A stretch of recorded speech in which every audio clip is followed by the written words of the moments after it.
What is going on, Colts Nation? Welcome back to another episode of Bring the Juice. Guys, the NFL deadline for the fifth-year options are coming up. Indianapolis has until Thursday to decide whether or not they want to place the fifth-year option on Quitty Pay's contract. But before we hop into that, just want to say this episode is presented by PrizePicks. Visit the PrizePicks app today and use the code BTJ for a $100 deposit match when you sign up.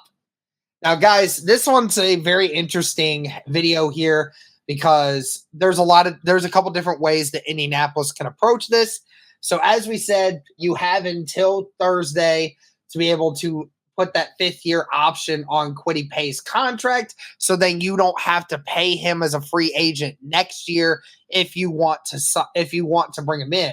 Pay's salary would increase to a fully guaranteed $13.5 million in 2024 if the Colts exercise the fifth-year option. Then if Indianapolis declines the option, Pay would be a free agent next season. Now, obviously, for the Indianapolis Colts, having a opportunity here for them to be able to pick up that fifth-year option and be able to not have to worry about paying him next season would definitely be something that the Indianapolis Colts would think about doing. Remember, Chris Ballard always likes signing his own guys, always likes bringing guys in here, but I look at this situation and I say, the more I think about it, it just doesn't seem like a great opportunity for Indy if they pick up that fifth-year option for a couple different reasons. The fully guaranteed $13.4 million, as far as like how much that is versus like some of the top guys in the league right now. I mean, Josh Sweat, DeMarcus Lawrence getting about $13.5 million per year right now, and it just seems like as if for the Colts, it just doesn't seem like a great opportunity here for them, looking at it from just a numbers standpoint, whether or not they actually want to get Quitty Pay's fifth-year option here, because $13.5 million, you can use that in a couple different ways.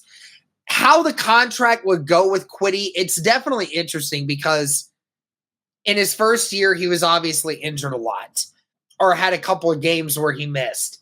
And even in 2022, missed, I think it was 5 games. So, his production went off.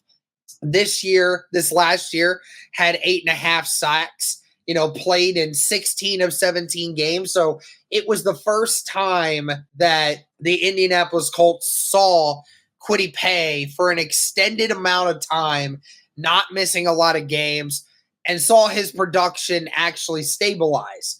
Well, we saw him for practically a full season, realized he couldn't quite get to 10 sacks the way we wanted to.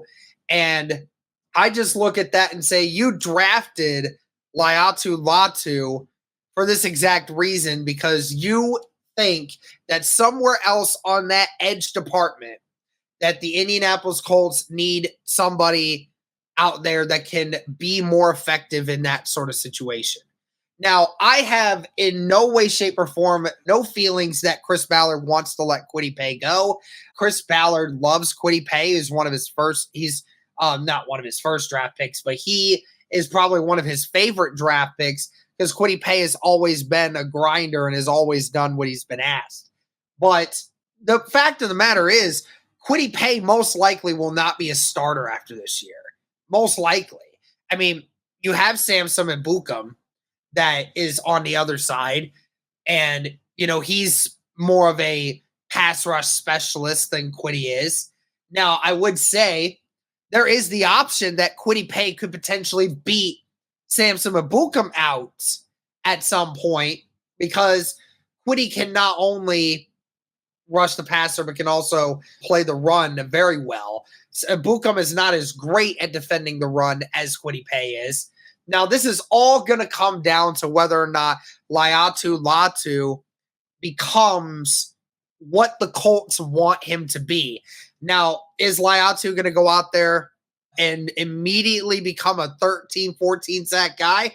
I don't know. I would love for him to, but I don't know if he will or not. As we said, guys, today's episode is sponsored by PrizePicks. Now, what is PrizePicks? PrizePicks is the largest daily fantasy sports platform in North America. Instead of battling against thousands of other players across platforms, you're basically picking 2 to 6 player stat projections, and you're choosing more or less on those stat projections to be able to watch those winnings roll in. It's very easy. Do you guys want to play along at some of PrizePicks' favorite players like rapper Meek Mill and UFC fighter Sugar Sean O'Malley? Well, if you guys sign up today, you can find the community plays under the promos tab of the app to view the entries of some of the biggest names on the platform and be a part of that as well. You can now win up to 100 times your money on PrizePicks with as little as 4 correct picks. You can turn $10 into $1,000 just like that with NBA, NHL, and college basketball entries today on PrizePicks, America's #1 fantasy sports app. Like a lot of other things, guys, they also offer injury insurance, so your entries stay in play even if one of your players gets injured.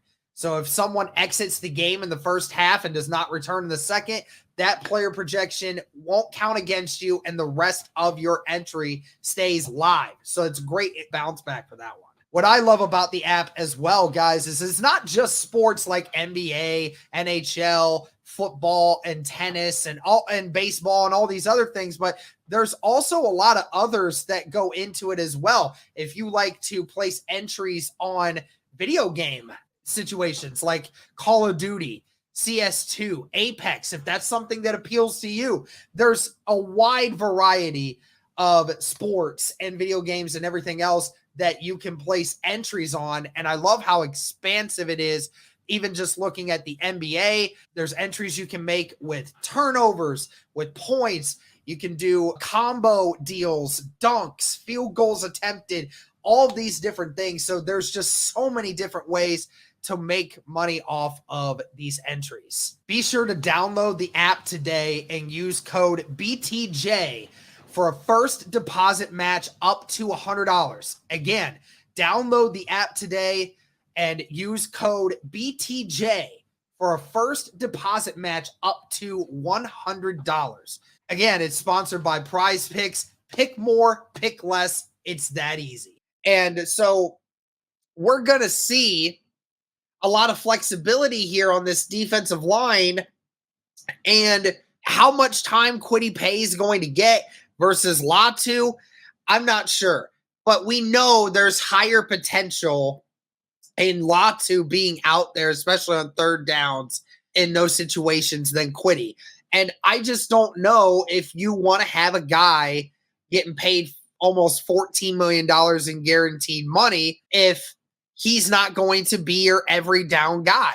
You know, I know that that's not a ton of money in the grand scheme of things. I know what these top edge guys are getting now. I totally understand it. But looking at it and you're saying it just doesn't make sense that the Colts would lock themselves down to a contract when they're not 100% sure. Last year's version of Quitty Pay is what they're going to get every year.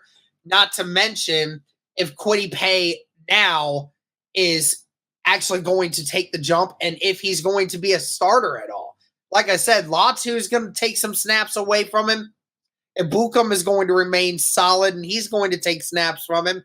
So Quitty Pay and his role as an edge guy it's going to be diminished a little bit. So do you want to pay $13.5 million guaranteed money to a guy that's not going to be a full-time starter on this defensive line is the big question. And of course, next year as well, you're going to have to think about what you're going to do with Dio Adangbo, right? So there's a lot of situations where Indy can play with house money on this and look to try to invest that money into something else. But the other reason why I think that they could potentially do it is, again, Ballard is willing to pay a little extra money for his own guys that he knows is going to be great backup. If Quitty and Latu, if Samson Mabukum and Latu are your third down guys, and Quitty is your occasional first or second down guy that you know you can rely upon for that run defense and an occasional good rush of the quarterback, then Ballard would say, this is a great guy to still have as your number 3 edge guy. Another reason why, again, that I think that it's a possibility that this could happen is if they don't after this year, Quitty Pay is going to become a free agent in 2025. And of course, Ballard will do everything in his power to make sure that Quitty Pay remains in Indianapolis. But does Quitty Pay want to bet on himself and go somewhere else, right? So betting on this 5th-year option can help you, being able to keep him around for another year. It'll definitely be very interesting to see how Indianapolis approaches this. I mean, it stinks because it's like you only have till Thursday to decide, and it's like, does the potential of a Quitty Pay still remain there as a guy that can get you 6 or 7 sacks as more of a bench guy, losing a little bit more of his role in the pass production? Or do we see the same old Quitty that we're used to seeing, where he's injured quite a bit and misses quite a few games and, that sort of situation. So Indianapolis has a big decision to make on whether or not they want to pick up that 5th-year option or if they just want to let him test the waters in 2025. Because next year's free agent class for like the actual edge guys, there's not a lot of great ones here. There's a few guys at the top, but again, like I said, it's not a great group of guys. Like we said, Dio Dangbo is going to be there, so you have to look out for him. But there's really, like I said, not a lot of guys on this defensive end class that are really going to be eye poppers. So, it's not going to be a huge class where there's going to be a lot of money being thrown around for them. So it will be interesting to see what the Indianapolis Colts do within the next 48 hours here. But let us know your thoughts, guys. Do you think the Colts should pick up the 5th-year option for Quitty, which would give him $13.5 million guaranteed? Or do you think the Colts should not do that and then just take their chances with trying to re-sign him in free agency, or if they want to even do that at all? But let us know your thoughts, guys. Thank you so much for all the support. And as always, go Colts.